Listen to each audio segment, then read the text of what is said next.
We didn't have questions, did we, for the last week? No, I did not get questions together for last week. So, but I do have questions for this week, and I sent those to Yeah, I you. just printed them.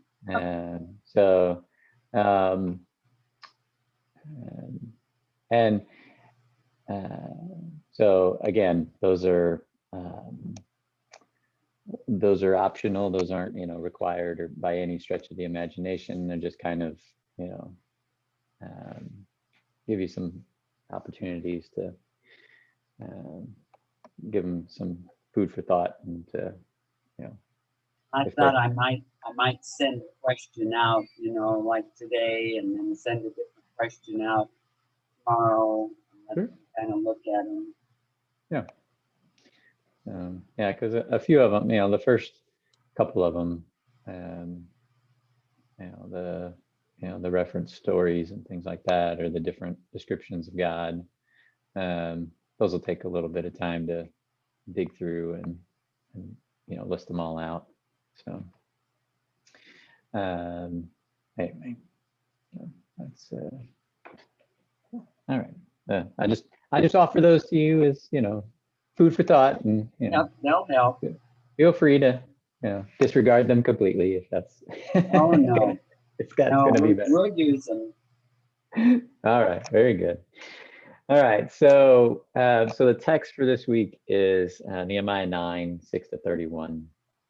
And so this passage comes in the context of the 6-hour worship service that happens on the 24th day of the month, the 7th month of the year. So we talked last week about the festival of Sukkot, which starts on the 15th day of Tishri. And then, so this immediately follows on the heels of that on the 24th day of the 7th month.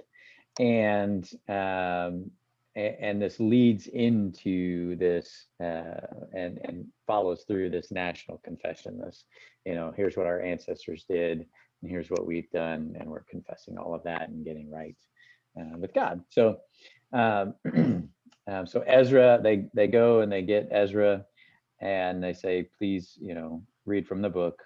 And he stands up, and they make confession and they worship, and so Ezra begins to speak to them and basically retells them their story. And so he starts with creation in verse 6, and so he begins this process of unpacking Israelites' history. And so he's like, he says that you are the Lord, you alone, you have made heaven, heaven of heavens, with all their hosts, the earth and all that is on it, the seas and all that is in them. To all of them you give life. The host of heaven worships you. So he starts at the very beginning and helps the people see that it is the breath of God, it is the word of God that creates all that is there, all that they see, and all that is, and that the people that the host of heaven, which is sort of this way of talking about everything, is worshiping God. Then he jumps immediately from Genesis 1-2 to Genesis 12, where Abram comes onto the scene. And he says he chose Abram, brought him out of Ur, gave him the name of Abraham, and he has found his heart faithful. He made him with a covenant. So there's Genesis 12, there's Genesis 17, there's Genesis 15. And so he says, we're going to give him all this land, and the promised land. This is where he says he's going to give it to his descendants, many as the stars, sand on the seashore, all that kind of jazz. And then it jumps from the middle of Genesis all the way to Exodus. So there's sort of the understanding that the Israelites know their history of, okay, Abraham, yes, did have a son. His name was Isaac, and Isaac had a son named Jacob. and Jacob became the father of the 12 sons, and they became the tribes of Israel. And so by the time you get to chapter 9 or verse 9, then they're supposed to know the story of how everybody got to Egypt and that they were enslaved. So it's, and you saw the distress of our ancestors in Egypt and heard their cry at the Red Sea. Signs and wonders, which is a way of talking about the plagues. And then you divided the sea and they passed through, but the pursuers sunk like a stone. And then you lead them with a pillar of cloud by day and a pillar of fire by night to give them light on the way in which they should go. So he's plowing through all of this Israelite history and lifting up all these ways that God has been faithful. Then in verse 13, he jumps to Mount Sinai and the giving of the Torah, the commandments, and Moses, going up, and he specifically lifts out the Sabbath. I don't spend a lot of time in my message about that, but I think that given the context in which the people in Nehemiah's day are living, it's important for them to remember the Sabbath. Not only does it make them distinct as the people of Israel, but coming out of exile, where more than likely they would have been in a culture that didn't practice the Sabbath. They're trying to reinstitute the Sabbath. And so as Ezra's reading this and telling them, he gave us the commandments and the Sabbath, that he's reminding the people that every 7 days you are to rest, and every 7 years the land is to rest, and debts are to be forgiven, and every seven years everything is to be reset. Now, again, there's no historical data that says they ever did that and celebrated the year of Jubilee, but it's in there. It's like the super Sabbath. Let's see. Holy Sabbath, verse 15. For their hunger, you gave them bread from heaven. For their thirst, you brought water out of the rock. You told them to go in and possess the land that you swore to give them. So, so he goes from like in 1, 2, 3, 4 verses. He covers 40 years of Israelite history. Just zoom right through it, because at that point, then you go in and possess the land, which is, at the end of the book of Deuteronomy, the beginning of Joshua. So verse 16, he takes a bit of a turn and he says, but they and our ancestors acted presumptuously, is what the NRSV said, and stiffened their neck and did not obey your commandments. They refused to obey, and were not mindful of your wonders that you performed among them. They stiffened their necks and determined to return to their slavery in Egypt. So the first, between verses 6 and 15, it's mostly about what God has done for the people. And now it's, okay, here's what the people do in response to what God has done. And they act presumptuously, they stiffen their necks, and they behave disobediently. Not paying attention to what has happened to them. In fact, even wanting to return to Egypt and to slavery. And then he quotes from Exodus 34 when he says, but you are a God ready to forgive, gracious and merciful, slow to anger, and abounding in steadfast love, and you did not forsake them. So that's Exodus 34, 6 and 7. And that is one of the most, I think it's the most quoted or alluded to verse in all of Scripture. Exodus 34, 6 and 7. Anytime you read about God being slow to anger and forgiving and abounding in steadfast love, then it's an allusion or a quote of Exodus 34. So he says that that God is all of those things: gracious, merciful, slow to anger, abounding in steadfast love, not forsaking them, even when, verse 18 says, they had cast an image of a calf for themselves and said, this is your God, this that led you out of Egypt, and had committed great blasphemies. In your great mercies, you did not forsake them in the wilderness. Again, pillar of cloud, pillar of fire, and you gave your spirit, you gave your good spirit, verse 20, and you did not withhold manna and gave them water. Verse 21, 40 years you sustained them, they lacked nothing, clothes didn't wear out, feet did not swell. And then verse 22 talks about the land, and it says, you gave them kingdoms and peoples and allotted to them every corner, so that they took possession of the land of King Sihon of Heshbon and the land of King Og of Bashan. Now, if you go back to let's see, Numbers 21, you'll see that those two regions of land are on the east side of the Jordan, and they were not part of the original promised land. They were additional things. So there were the 2.5 tribes. There was the oh goodness, I'm gonna misspeak.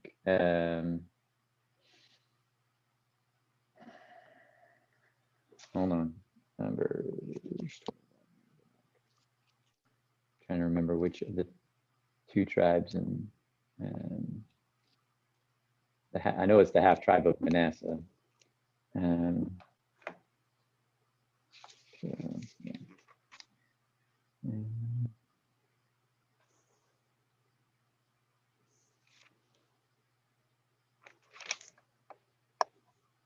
Let's see. I'm gonna find it here. Right. I think it's. Let's see.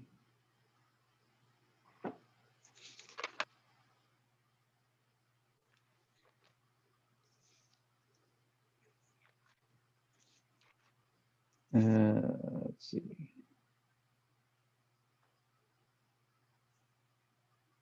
Okay, so it's Reuben, the tribe of Reuben and Gad, and then the half of the tribe of Manasseh. They're the ones who want the land on the east side of the Jordan. And the agreement in Numbers 32 is that they have to go first across the Jordan and fight with their brothers before they can come back and settle their land.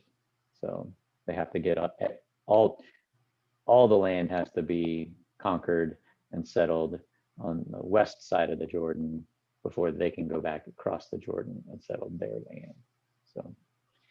So there's 9.5 tribes that settle on the west side, and there's 2.5 that settle on the east side of the Jordan River. So when he talks about the land of King Sihon and the land of King Og, those are on the east side of the Jordan. They are in addition to the land of Canaan, which is on the west side. All right. This is where maps are helpful in the back. Yes. That's, all right. We're finding on this world trip. Oh my word. Oh yeah, Map. I'm sure. So, all right. Then verse 23, you multiplied their descendants like the stars of heaven, which is exactly what he promised.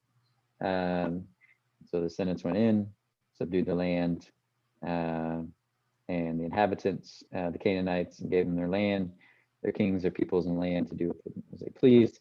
And they captured fortress cities and a rich land. They took possession of houses filled with all sorts of goods, hewn cisterns, vineyards, olive orchards, and fruit trees in abundance. So the 8 were filled became fat, and delighted themselves in your great goodness. Um, so, so that's like that's all the way up to the conquest. And then the word that I start to key in on, the word that I key in on let's say this correctly.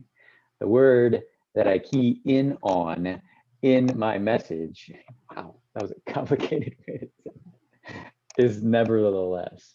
Nevertheless is the first word in verse 26 and the first word in verse 31.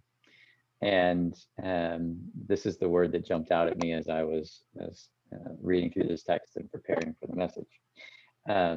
So the nevertheless refers in verse 26, refers to the people and their response to what God has done that's been recounted for them in verses 6 through 25.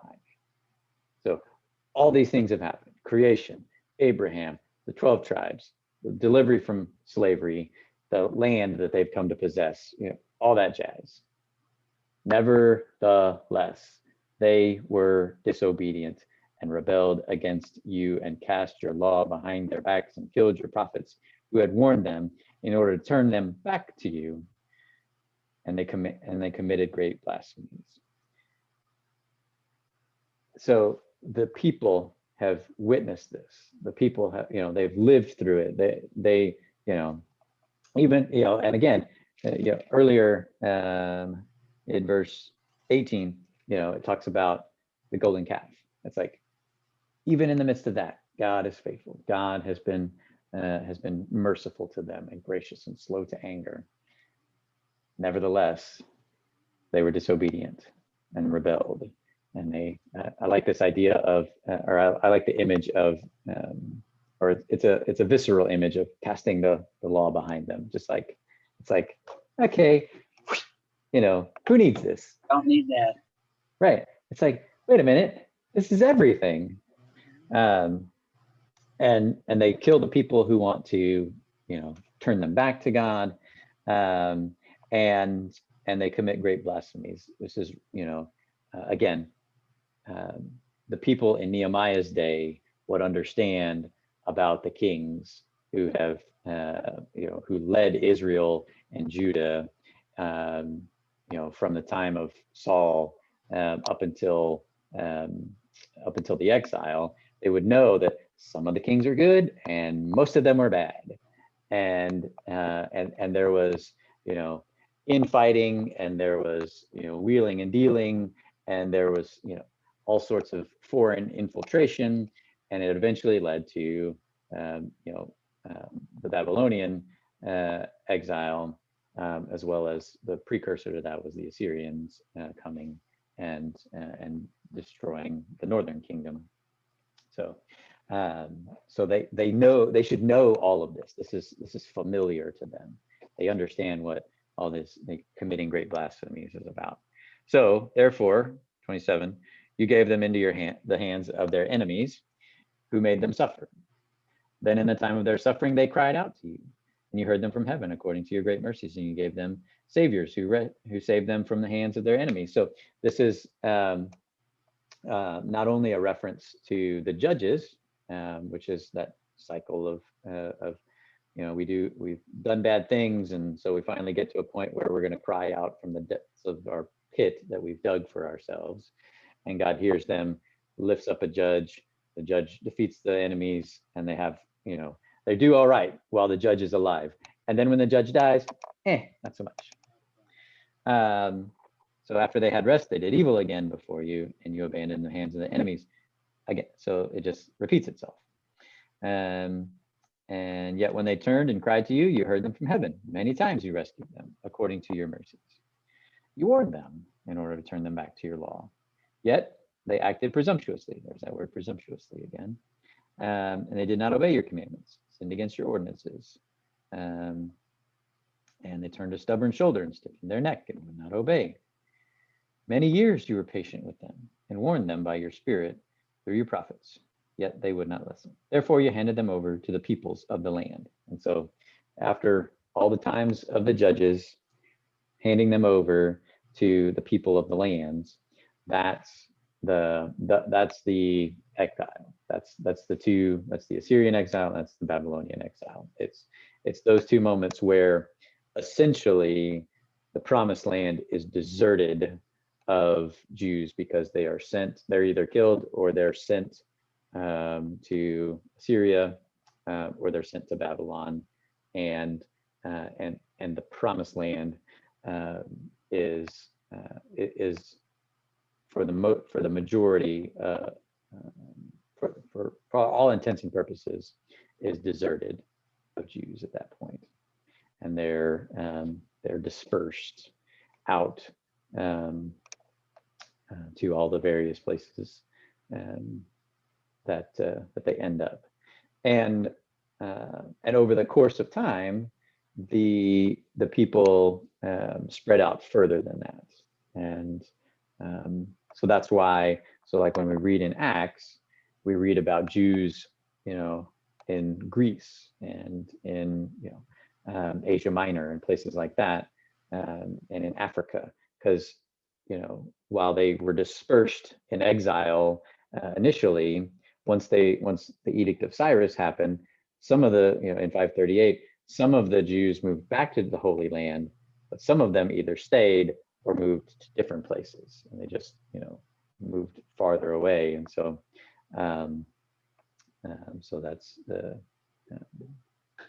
dispersion that happens. Anyway, verse 31. Here's the word again. Nevertheless. Now, what version are you getting that? NRSV. It's also in the King James, and then several other translations have just like but. Yeah, mine is just but, so I wanted to have the right one to read it. Right. So, and it's the word in the original language. It's obvious. Nevertheless, is a choice that the NRSV editors made in translating that word. There's a lot of other English translations that just use the word but. Now it has, nevertheless, has more punch to me, and so I think that's why it stood out to me. But I looked it up, and it could just as easily be translated as but. It's perfectly acceptable. But NRSV chose this way, and it makes it stand out just a little bit more. But verse 31 is about, verse 26 was about the people and their response to God. Verse 31 is about God, God's response to the people. Nevertheless, so verses 26 to 30, it's all about what the people did. Nevertheless, verse 31 says, in your great mercies, you did not make an end of them or forsake them, for you are a gracious and merciful God. Again, there's a reference back to Exodus 34.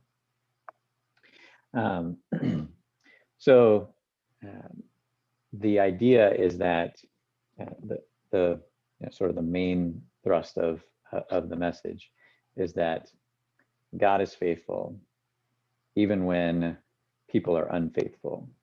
And even when people are unfaithful, God is still faithful. It's like God's the bookend on that. I think the way that I put it is, let's see, I'll pull up my notes. I had a one-liner that I was like, oh, that's good. I do that every once in a while.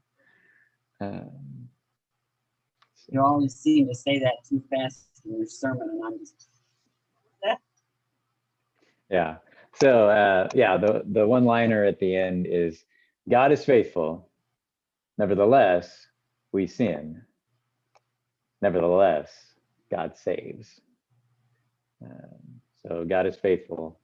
Nevertheless, we sin. Nevertheless, God saves. So, house phone's ringing. Sorry about that.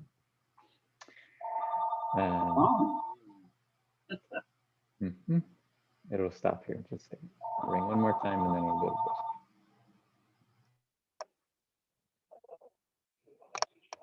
Nobody ever leaves a message.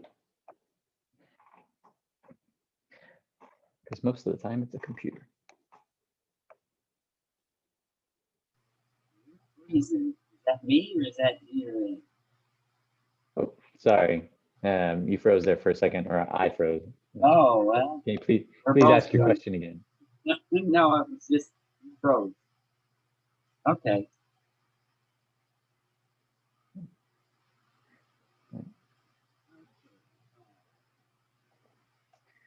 All right. So What was the most alluded to again? Exodus Oh. 34? it's Exodus 34, verses 6 and 7.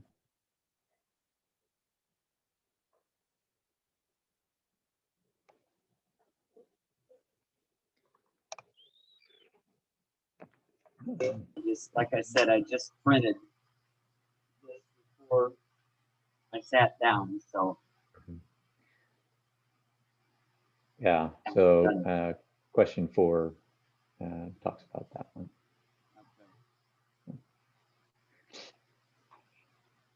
Okay. All right. So again, it is the reason that people are or that Ezra is reading the Torah and guiding them along in this. And I hope I'm not frozen. Okay, there we go. The reason that that Ezra is reading the Torah again is because people asked him to, and he's leading them in this time of confession. And so they're confessing the sins of the ancestors, all the people who ignored what God was doing, and they're trying to set themselves on the right path moving forward as the wall's rebuilt, and they're dedicating all of that. They're signing the covenant again. But what they're doing is they're recounting God's faithfulness in the midst of their unfaithfulness. And once again, trying to say, all right, we're gonna do it this time. We're gonna do our best this time to stay in love with God over the course of time, rather than just being off on our own.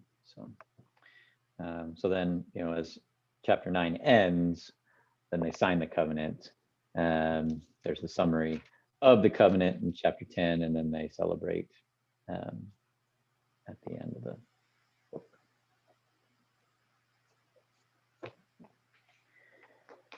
So there you go.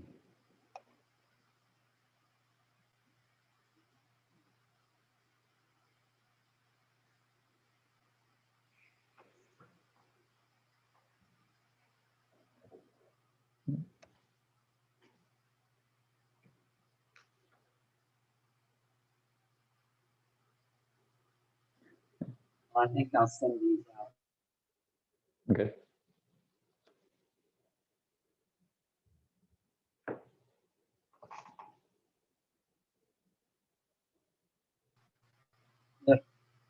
Both two of our gals have their closing today. Both Phyllis and Melody. Yeah. Have their closing. Poor Melody is so tired. She fell asleep during class. I mean, she was just sat there she finished her taco and gone. So tired. Oh my goodness. Could have been my boring leadership. Who knows? I'm sure that had nothing to do with it. I wasn't Nobody's seeing. ever fallen asleep while I've preached. Oh. Ha ha ha.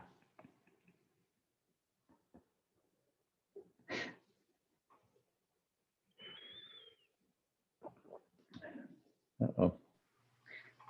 Oh. I can't tell if my internet's unstable. Well, I got a message that my connection was very weak, and we just switched to a different internet provider, so we had much stronger, and it really infuriates me when I get that message. Mm-hmm. Yeah.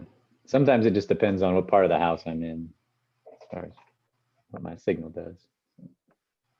Yeah. Well, we sit in the same place. It could be good. But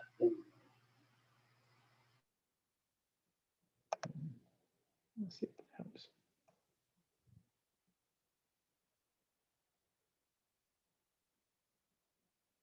text. All Get right. that? No, you were frozen there for a second. I am I don't know. No. All right. Let's see. Very good. So you were saying that, so what I know is, I know Melody's, or I know Phyllis is moving to Frisco. Melody's moving too, right? Garland. To Garland, okay. So, all right, and that's, I know Phyllis's is happening pretty quickly. Yeah, they're both closing on their houses today, and I think the moving begins next week. Wow. All right.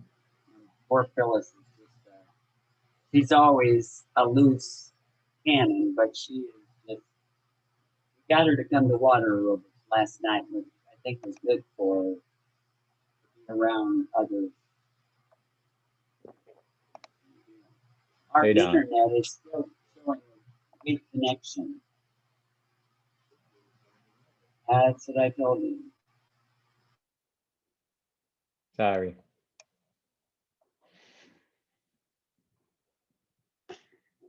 Uh-oh.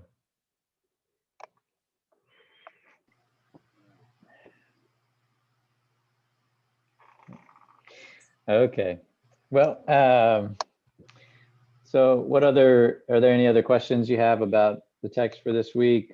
Let's see. No, I don't think I've sent y'all my fall stuff yet, have I? No. Okay. So I've determined that, and I'll get that out to you. That should start right now it's slated to start on the 12th of September. If that happens to be the Sunday we are first back in the building, then I'll push it a week to the 19th. And because we've got a big to do for the first Sunday back.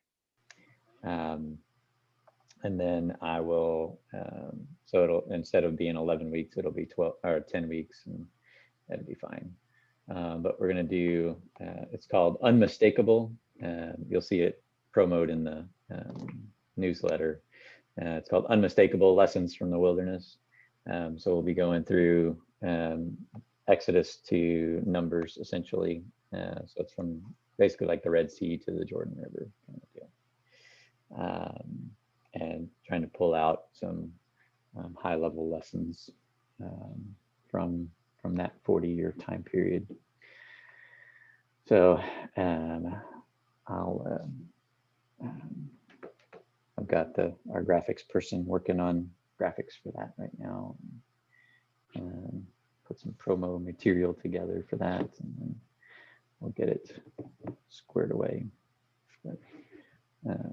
So we'll do a couple more weeks after this in Nehemiah, and then there's 3 weeks that I just don't know what I'm gonna do, because it really depends on what's happening in the building those last 2 weeks of August and the first week of September.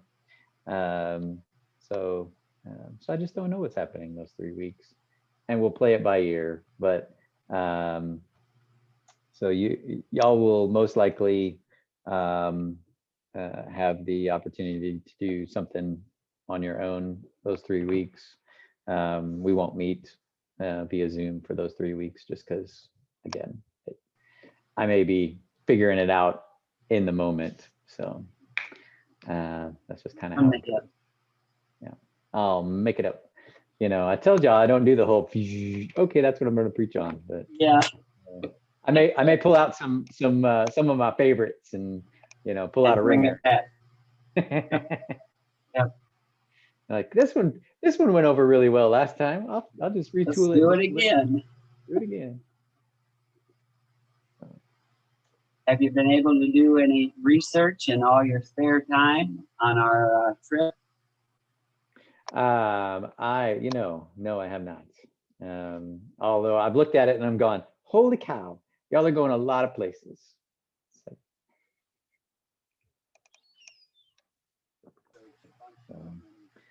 See what they suggest you go to. So when do y'all leave for that? Is it January? 19. Wow. Okay. And then how long is it? 111 days. 111. So you'll be back like right around in May. Back in May, yeah. Okay. So you'll miss basically the entire spring sermon series. Yep. But hey, you'll be living some of it, most likely. You'll be where some of it actually happened.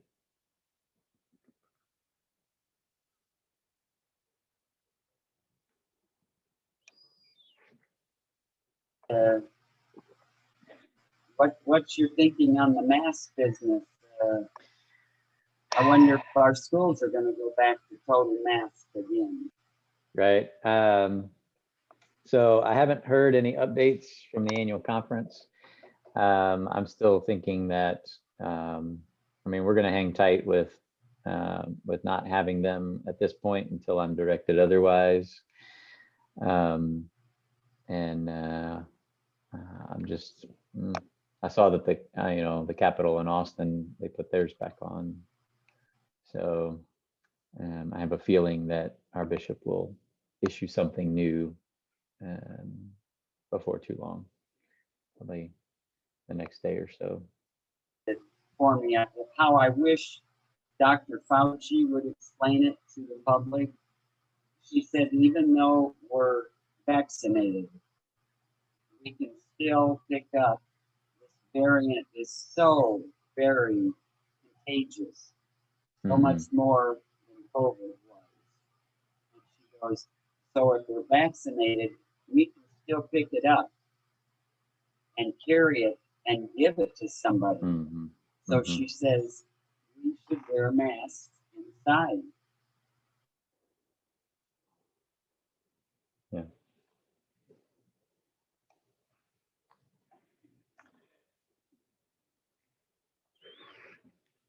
So to the house. I said, that's real good for those of us with really bad allergies. So I don't know. It's not good, but yeah. I like to go with what they say. Right. All along the way, we've wanted to err on the side of caution. So, it's inconvenient, but I don't necessarily want to get anybody sick or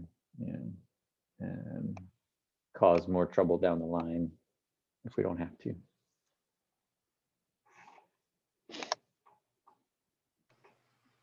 Well, again, sorry I didn't read the questions ahead of time, so I had more for you. That's okay. That's all right. I'll get to them. Very good.